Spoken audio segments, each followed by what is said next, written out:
Hello friends, welcome to Dhawan study point. और जैसा कि आप सभी को पता है कि लेवल 6 के आपके डीवी मेडिकल जो है आपके लगभग समाप्त हो चुके हैं और उनके पैनल भी आना स्टार्ट हो गए हैं। ठीक है। और सेकंड डीवी लिस्ट भी आपकी यहाँ पर लगभग धीरे धीरे यहाँ पर आ ही रही है और सभी की आ जाएगी आपके यहाँ पर। तो आज हम लोग बात करने वाले हैं कि आपका जो लेवल 6 का डीवी और मेडिकल हुआ था, पूरी कंप्लीट प्रोसेस हम लोग बात करने वाले हैं। बहुत सारे स्टूडेंट ने कमेंट किए थे, मेरे पास इंस्टाग्राम पर मैसेज भी किए थे कि सर आप बताइए कि मेडिकल कैसे हुआ था, मेडिकल में आगे फेल क्यों होते हैं, डीवी के अंदर किस कंडीशन में हम लोग फेल हो सकते हैं, मेडिकल में किस कंडीशन में फेल हो सकते हैं, या कितने लोगों को फेल किया है तो उनका रीज़न क्या है। सब कुछ हम लोग यहाँ पर वीडियो में देखने वाले हैं। और सिर्फ वीडियो में हम लोग देखेंगे नहीं, हम लोग यहाँ पर जानेंगे सीधे। यहाँ पर स्टेशन मास्टर हैं जो कि बेंगलोर जोन से जिनका सिलेक्शन हुआ है, देव सोनी इनका नाम है, तो हमारे साथ में यहाँ पर जुड़े हुए हैं, तो हम लोग उनसे एक बार बात करेंगे। देव सोनी जी बता रहे हैं आप लोग यहाँ पर। नमस्ते दोस्तों, नमस्ते सभी को। तो ये इनका नाम है देव सोनी और अभी बेंगलोर जोन से ये सेलेक्ट हुए हैं स्टेशन मास्टर के पद पर। तो अब इनका देखते हैं। तो सबसे पहले तो मैं इनको यहाँ पर बधाई देना चाहूँगा, बहुत बहुत बधाई आपके और आप पूरे परिवार को, क्योंकि बहुत अच्छी पोस्ट पर यहाँ पर इनका सिलेक्शन हुआ है। आपको भी धन्यवाद और thank you so Dhawan much. Study point को भी बहुत बहुत धन्यवाद। तो अब यहाँ पर ये बताएंगे कि आपका जो डीवी कैसे हुआ था, इनका मेडिकल कैसे हुआ था, ताकि आपको जब आपका लेवल 5 का डीवी मेडिकल हो तो आपको उसमें दिक्कत नहीं आए, क्योंकि लेवल 5 के अंदर एक पोस्ट है गुड्स गार्ड, उसका जो मेडिकल स्टैंड है वो भी यहाँ पर A2 है। तो उनके लिए तो ये वीडियो बहुत ज़्यादा इंपॉर्टेंट होने वाली है। तो ये वीडियो आप लोग जरूर शेयर जरूर करें आप लोग, ठीक है ना, ताकि उन स्टूडेंट के पास ये वीडियो पहुँच जाए जिनका डीवी मेडिकल अभी बचा हुआ है। ठीक है ना, खासकर लेवल 5, लेवल 3, लेवल 2, पूरा प्रोसेस यहाँ पर आपको समझ में आ जाएगा और आगे आपको गलती ना करो उसके अंदर। ठीक है। तो अब बताएंगे आपको ये डीवी कैसे हुआ, इनका पूरा कंप्लीट प्रोसेस। हमारा रिपोर्टिंग टाइम अर्ली मॉर्निंग था, तो हम 7 बजे बेंगलुरु कैंट स्टेशन पहुंच गए और वहां से हम लगभग 8 बजे आरआरबी बोर्ड के वहां पहुंच गए। उसके बाद उसके बाद हमें 8 बजे बुला लिया था अंदर, रूम के अंदर। तो वहाँ पे करीब हम 35 कैंडिडेट थे, उनको कुर्सियों पे बैठा दिया था नंबर सीरीज वाइज, और उनसे बोल दिया कि एक सामने एक वो लगा रखा था नोटिस कि इस ऑर्डर में आपको ये डॉक्यूमेंट्स जमाने हैं। तो उसमें था कि टेंथ की स्टार्ट में 10th की मार्कशीट है, 12th की मार्कशीट है, और जो भी उनके सर्टिफिकेट्स हैं और ग्रेजुएशन के जो सर्टिफिकेट हैं उनको एक ऑर्डर में जमाना था। और 2 सेट बनाने थे उनके कम से कम। तो आप सभी को कम से कम 2 सेट बना के लेके जाने हैं। इससे कम हो सके तो आप 3 सेट बना के ले जाना, ताकि आपको कोई दिक्कत न आए। एक एक सेट आपको अपने पास हमेशा रखना है, क्योंकि हो सकता है कि आपका और कहीं सिलेक्शन हो जाए तो आपको बार बार मतलब डॉक्यूमेंट को छांटना नहीं पड़े। दो तो आपके वहाँ जमा हो जाएंगे, एक सेट आप लोग अपने पास रखना, क्योंकि बहुत सारे स्टूडेंट ऐसे भी होंगे जो अभी मेडिकल में फेल हो चुके हैं यहाँ पर, तो उनके आगे अगर काम आएगा उनके। तो आप लोग 3 सेट आप लोग अपने पास तैयार रखना, 2 जमा होंगे, एक अपने पास रखना आप लोग। और ऐसा कोई इशू ज़्यादा नहीं है डॉक्यूमेंट्स का कि आपको बहुत सारे डॉक्यूमेंट्स लेके जाने हैं। जो आपने मेंशन किए हैं फॉर्म में, बस वही डॉक्यूमेंट्स आपको लेके जाने हैं। जैसे 10th की मार्कशीट है, 12th की मार्कशीट और ग्रेजुएशन की मार्कशीट है। उसके अलावा आपको बस आपका कम्युनिटी सर्टिफिकेट जो वो लेके जाना है, और आधार कार्ड की कॉपी, और आपके जो नए फ़ोटो बनवाए हैं वो। इसके अलावा आपको कोई भी डॉक्यूमेंट्स वहाँ लेके नहीं जाना है। आपको ऐसे परेशानी होना है कि अब ये चाहिए मेरे को, वो चाहिए, या आपको करेक्टर सर्टिफिकेट चाहिए, ऐसा कुछ भी नहीं चाहिए। वो आपको ज्वाइनिंग के टाइम पे ले लेते हैं वो सारा। उसके बाद में बस इतने से ही डॉक्यूमेंट्स ले जाने होते हैं। उनको ऑर्डर में जमाने के बाद हमें वो ऊपर हॉल में ले गए, तो वहाँ भी एक यहाँ पर डाउट ये भी आ रहा था कि जो ओबीसी सर्टिफिकेट है उसके रिगार्डिंग बहुत सारे बोलते हैं कि इतना पुराना चाहिए, या इसमें कुछ कैंसिल भी कर देते हैं, तो उसके रिगार्डिंग बताइए एक बार आप। हाँ, ओबी सर्टिफिकेट का ये है कि 1 साल पुराना चल जाता है, 1 साल से ज़्यादा पुराना नहीं होना चाहिए। और आपका जो फॉर्मेट दे रखा है रेलवे रेलवे का ने, फॉर्मेट था, हाँ। बस उसमें भी आप बनवा सकते हो, और वो भी नहीं है चल तो भी चल जाएगा। जाएगा, अगर और नहीं भी है तो भी चल हाँ, जाएगा। और आपके पास अगर दोनों है तो दोनों ले जाओ, उनकी इच्छा है वो कोई सा भी ले लेंगे, कोई इशू नहीं है उसका।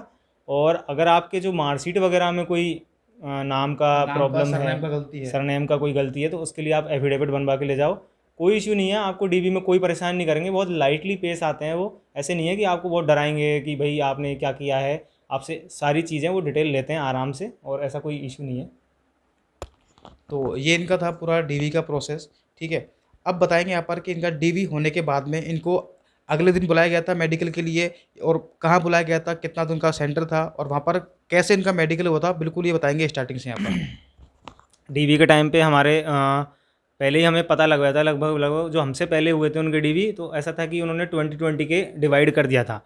करीब 60 कैंडिडेट थे, तो उनमें से था कि जो फर्स्ट 20 कैंडिडेट है उनको हुबली भेजा था मेडिकल के लिए, और जो सेकंड 20 जो थे उनको हम मैसूर भेज दिया था, और लास्ट जो 20 थे उनको वहीं बेंगलुरु में रोक लिया गया था। तो जिनका कोई इशू था, डॉक्यूमेंट्स घट गया था, जैसे सर्टिफिकेट 10th का या ओरिजिनल नहीं है या किसी पे डेट वगैरह नहीं है, तो उनको वहीं रोक डीबी के बाद उनको मेडिकल के लिए नहीं भेजा था।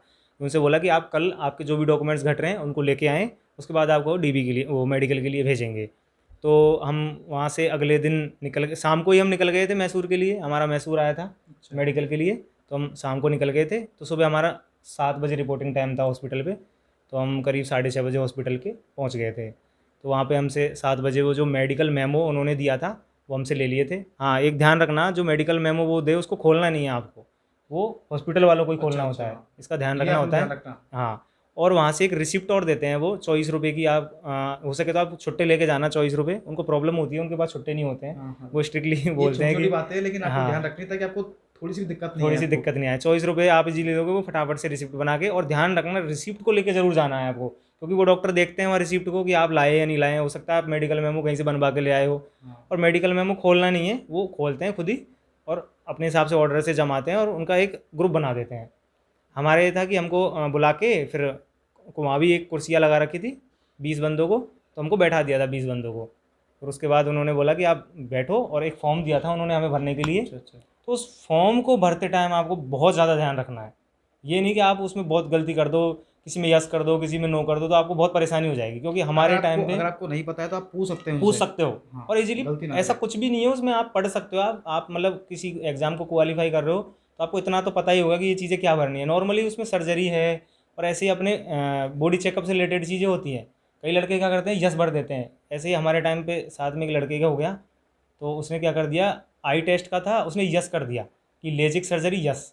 उसने सोचा कि ये लेजिक सर्जरी हुआ है कि आई टेस्ट करवा के आए हो या नहीं आए हो आप। और उसको इतनी दिक्कत हो गई, उसके बाद उसको रोक लिया कि आप लेजिक सर्जरी करवा के लिए आए हो तो इसका सर्टिफिकेट दो। तो ये ध्यान रखना है, छोटी-छोटी बातें हैं लेकिन आपको दिक्कत कर सकती आपको हैं। उसमें नो ही भरना है, सब में यस भरना ही नहीं है किसी चीज़ में। अगर आपने कोई सर्जरी करवाई है तो भरना है आपको यस, कि आपका कोई ऑपरेशन वगैरह हुआ है, तो वो कोई इशू नहीं है। लेकिन उसको भरते टाइम ध्यान रखना है, और उसके बाद वो बुला लेते हैं 1 बाई 1। अब इनको बताएँगे पूरा का पूरा जो पूरा मेडिकल प्रोसेस है वो, मतलब पहले कौन-सा टेस्ट हुआ था, उसके बाद फिर कितना इनको टाइम लग गया था पूरे मेडिकल प्रोसेस में? हाँ, उसके बाद उन्होंने 10-10 के 2 ग्रुप बना दिए। 2 डॉक्टर थे वहाँ पे, उन्होंने बोला कि 2 असिस्टेंट थे, उन्होंने बोल दिया कि 10 इनके अंडर में रहेंगे, 10 उनके अंडर में रहेंगे। तो उसमें से भी उन्होंने डिवाइड कर दिया था कि स्टार्टिंग में तो सबसे यूरिन ले लिया था उन्होंने। उन्होंने बोल दिया कि आप सबसे पहला यूरिन टेस्ट यूरिन, हुआ था। सबसे पहले यूरिन टेस्ट। और आपको ध्यान रखना है कि सुबह जब हॉस्पिटल जाओ उसको कुछ भी खा के नहीं जाना है, बस आपको पानी पी के ही जाना है। भूखे पेट जाना है, ध्यान जितना रखना। पानी पी सको पी के जाओ, और टॉयलेट वॉयलेट पहले हो आओ, और ध्यान रखना यूरिन का। और यूरिन दे के उसके बाद वो ब्लड सैंपल लेते हैं। अच्छा। ब्लड सैंपल लेने के बाद वो क्या करते हैं, 5 बंदों को आई टेस्ट पे बैठा देते हैं, 5 बंदों को ईसीजी और एक्सरे पे बैठा देते हैं। ठीक है, नॉर्मली फटाफट से हो जाते हैं वो भी, ब्लड और हाँ। यूरिन। और ईसीजी भी और एक्सरे भी आसानी से हो रहे थे वहाँ पे, इजीली हो गए। उसके बाद उन्होंने बोल दिया कि आप जाओ, जिनके ईसीजी और एक्सरे हो गए तो उनको नाश्ते के लिए भेज दिया कि आप नाश्ता वास्ता करवा के आ जाओ, तब तक हमारा ये जो प्रोसेस है डॉक्यूमेंट्स का वगैरह वो साइन वाइन करवाते हैं, अंगूठे लगवाते हैं, उसके बाद वो प्रोसेस होती है। तो आई टेस्ट और ईसीजी और एक्सरे के बाद आई टेस्ट का बताओ, क्योंकि आई टेस्ट में बहुत सारे यहाँ पर स्टूडेंट फेल हुए थे और सबसे ज़्यादा री मेडिकल दिए गए हैं या फेल हुए हैं वो आई के अंदर ही हुए हैं। बिल्कुल। तो उसका बताओ एक बार, क्या मतलब क्यों आई फेल टेस्ट होते हैं? का ऐसा कुछ इशू मतलब इतना ज़्यादा नहीं है। अगर जिसकी प्रॉपर आई नहीं है 6/9, देखो उसको तो परेशानी होनी है, या उस किसी ने लेजिक सर्जरी करवाई है तो उसको भी परेशानी होनी है, वो नहीं बचेगा, वो अनफिट होगा। अभी आपने देखा कि जो आपका बेंगलोर जोन से 201 लड़के यहाँ पर जो है अभी पैनल आया था आपका, उसमें 201 लड़कों की सीट खाली रह गई यहाँ पर।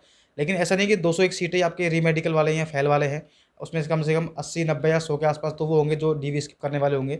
लेकिन ये मान के चलो कि 50 स्टूडेंट ऐसे होंगे जो वास्तव में वो मेडिकल में फेल हुए हैं यहाँ पर, और कुछ स्टूडेंट ऐसे होंगे 10-15 जो इनको री मेडिकल दिया होगा। तो उसके बाद उन्होंने नाश्ते के लिए भेज दिया। फिर नाश्ता करने के बाद उन्होंने हमें बुलाया कि ठीक है आपको बाहर जाना है लेजिक सर्जरी करवाने के लिए। उन्होंने हमको 10-10 के ग्रुप में, हमारा 10 का कंप्लीट हो गया था, पीछे वाले 10 बंदे थे उनको थोड़ा सा लेट भेजा हमसे 1-2 घंटे के बाद।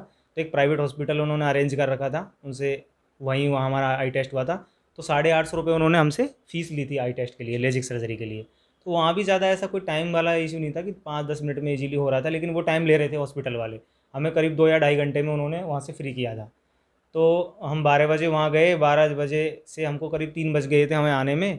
तो उन्होंने वो हमारे से लेके सारी रिपोर्ट्स, उसके बाद हमारे जिसकी कोई परेशानी नहीं थी तो उनका हाइट वेट और चेस्ट किया लास्ट में, और बीपी चेक करके। और एक हाइड्रोसिल टेस्ट भी था, वो कब हुआ था? हाँ यस, वो भी बता रहे हैं। आई टेस्ट के बाद उन्होंने क्या किया, पाँच पाँच को हमको एक साथ बुलाया। कहीं कहीं जैसे हुबली में हैं और बेंगलुरु में, तो डॉक्टर ने एक सिंगल सिंगल पर्सन को रूम के अंदर बुलाया। हमारे टाइम पे ऐसा हुआ था कि 5 बंदों को एक साथ अंदर बुलाया, 5 हम 10 दंड बैठक लगवाए, 5 जंप लगवाए। उसके बाद उन्होंने हम 4 बंदों को पीछे की तरफ मुड़वा दिया और आगे को एक एक को आगे ले ये लिया, होता है आपका हाइड्रोसिल टेस्ट। हाइड्रोसिल। और उनके जो नॉर्मल होता है, ऐसा कोई दिक्कत नॉर्मल नहीं होता है? है, कुछ भी नहीं है। एक दो बार खसवाया, और जिनके थी परेशानी वो डॉक्टर चेक कर लेते हैं, नॉर्मली उनको पता रहता बाकी है। वो टाइम देते हो, मतलब अगर हाँ, दिक्कत भी है हाइड्रोसिल तो। में 3 महीने का रीमेडिकल देंगे आपको, वो कोई इश्यू नहीं है, आप ऑपरेट करवा के आ जाइए। और आपकी कोई परेशानी है, किसी का एक्सीडेंट वगैरह हो गया है, किसी के कुछ और परेशानी है, तो उनको भी वो इजीली 5 से 6 महीने का रीमेडिकल दे रहे हैं। नहीं आपको बाहर करेंगे वो। हाँ, आप ये ज़रूर है कि उन बच्चों से पीछे रह जाओगे जो आपके साथ वाले हैं। हो सकता है आपकी ट्रेनिंग उनसे 6 महीने बाद हो, तो ये थोड़ा सा इश्यू है कि आप उनको पहले ही करवा के जाएँ सारी। बिल्कुल बिल्कुल। आपके पास खूब सारा टाइम है। लेवल 5 के लिए A2 स्टैंडर्ड होगा गुड्स गार्ड में, सेम है SM के जैसा ही है मेडिकल। तो आप पहले से ही सारा सब कुछ फिट करवा के जाएं घर से। कोई इशू है, हाइड्रोसिल है तो अभी चेक करवा लो, ऑपरेट करवा लो, तो वो देख के आपको कर देंगे। तो ये इनका पूरा डीवी और मेडिकल प्रोसेस था। तो ज़्यादा घबराने की ज़रूरत नहीं है। डीवी के अंदर तो आपको बिल्कुल घबराने की ज़रूरत है ही बिल्कुल, नहीं, ठीक है ना? DV वो में तो पूरा बिल्कुल कोऑपरेट करते हैं। बस ये ध्यान रखना है कि छोटी मोटी मिस्टेक है, नाम में, सरनेम में, डिग्री में कुछ वो दिक्कत आ रही है तो बिल्कुल। एफिडेविट बना लेना। उसके अलावा उसका कोई भी आपको दिक्कत करने की ज़रूरत नहीं है। मेडिकल के अंदर सबसे ज़्यादा दिक्कत आती है तो आँखों वाली है। अगर आपकी आँखें 6/9 है तो कोई दिक्कत नहीं है। अगर उसके ऊपर जा रही है आपकी आँखें, ठीक है, तो फिर वो उनके ऊपर डिपेंड करता है कि आपको फेल करे या पास करे। क्योंकि कई-कई ज़ोन ऐसे भी जहाँ पर एक आँख किसी की 6/9 थी, एक 6/12 थी, हो सकता है कि वो पास कर दिया हो। लेकिन कुछ ज़ोन बहुत ज़्यादा स्ट्रिक्ट थे, वहाँ पर उनको फेल भी किया गया है, ठीक है? तो वो आप उन पर डिपेंड करता है वहाँ के जो मेडिकल लेते हैं यहाँ पर, ठीक है? तो बाकी ये पूरी आपकी मेडिकल प्रोसेस थी। तो इनका यहाँ पर सिलेक्शन हो चुका है, तो इनको वापस से मैं एक बार बता देना चाहूँगा और धन्यवाद आपका थैंक यू बहुत सो मच आप हमारे स्टूडियो पर आए, हाँ, ठीक है? और फिर से इनसे मुलाकात होगी एक बार इनकी जब जॉइनिंग हो जाएगी, बिल्कुल। ठीक है? तो आप सभी को बस यही ध्यान रखना है और बिल्कुल डरने की कोई ज़रूरत नहीं है। और कोई भी इशू है तो हमारे जो ये सर हैं धवन स्टडी पॉइंट से, इनसे आप बिल्कुल पूछ सकते हो। और इनसे मतलब पूछने के बाद ये हमसे कंसल्ट करके जो भी इशू है तो हम उनको रिजॉल्व करने की कोशिश करेंगे। तो ऐसी कोई डरने की बात नहीं है। और बेस्ट ऑफ लक आप सभी के लिए। Thank you so much. Thank okay, मिलते हैं फिर नेक्स्ट वीडियो में। वीडियो कैसी लगी कमेंट करके आप लोग ज़रूर बताना। और आपके कोई डाउट्स आते हैं तो आप मुझे इंस्टाग्राम पर भेज सकते हैं या फिर आप मुझे कमेंट सेक्शन में कर सकते हैं। Okay, thank you so much.